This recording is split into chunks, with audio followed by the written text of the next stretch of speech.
Okay, good day everyone. So for today, we will be having our uh, tutorial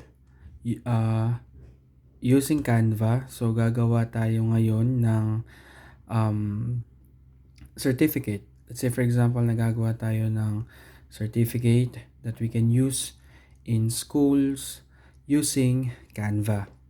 So first of course, kailangan nyo munang mag-open ng inyong browser and then you have to type yung canva.com. And then after that, you have to log in ng account ninyo para ma-save. Depende sa ma-save yung mga gagawin ninyong mga outputs. So in my case, I used my DepEd account for Canva so that maging premium na yung Canva natin. So, let me just show you how. So, i-click lang natin tong sa left side natin, makikita natin yung create. So, i-click lang natin yon and then magkakaroon tayo dito ng search bar asking what would you like to create. So, ita-type lang natin dito ang, let's say for example, certificate. Ayan.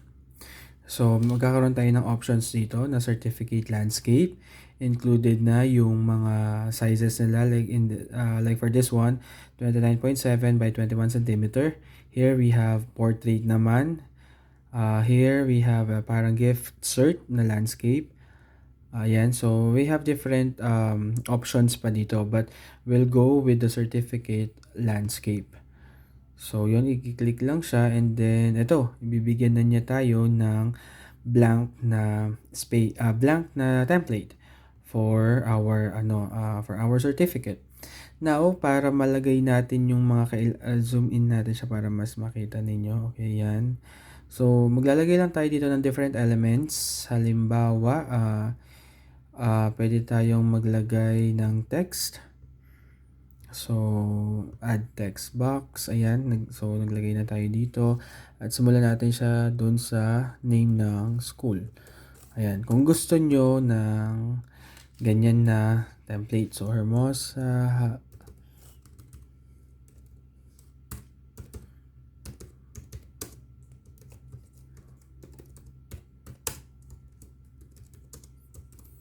Okay. So, ayan yung mga ways natin kung paano tayo mag-i-input ng mga names, nilalagay natin yung address, something like that, and so on and so forth.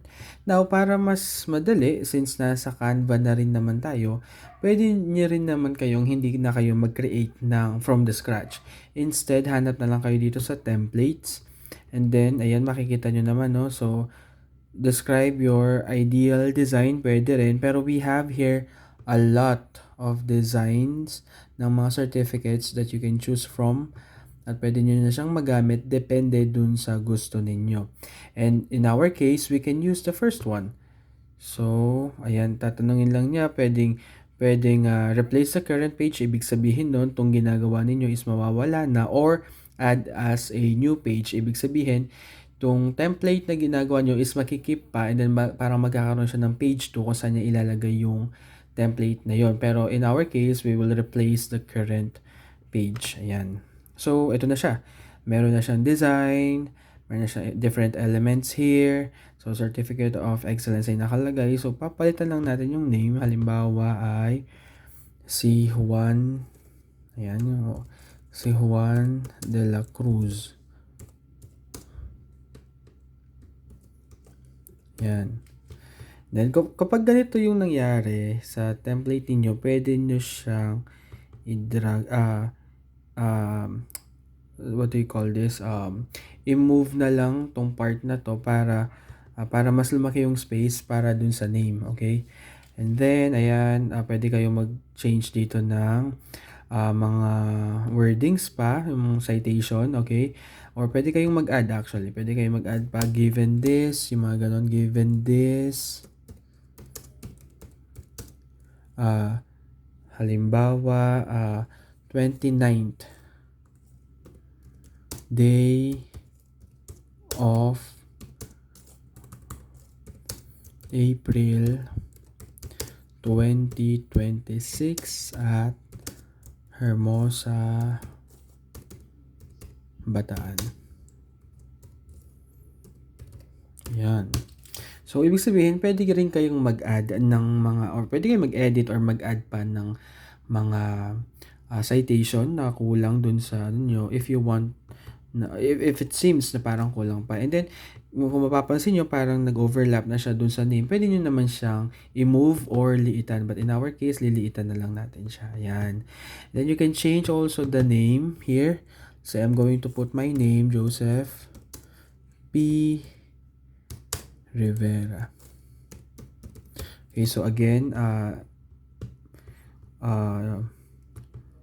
lalakihan lang natin yung space na to papunta sa right so that magkasya yung name ko. Ayan.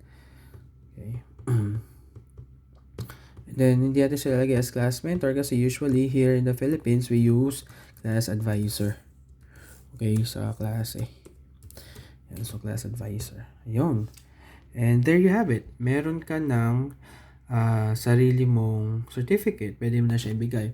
And pwede rin natin itong palitan. Halimbawa, ito ayaw nyo siya. Ayaw nyo itong ano na to. Or pwede nyo tanggalin yun.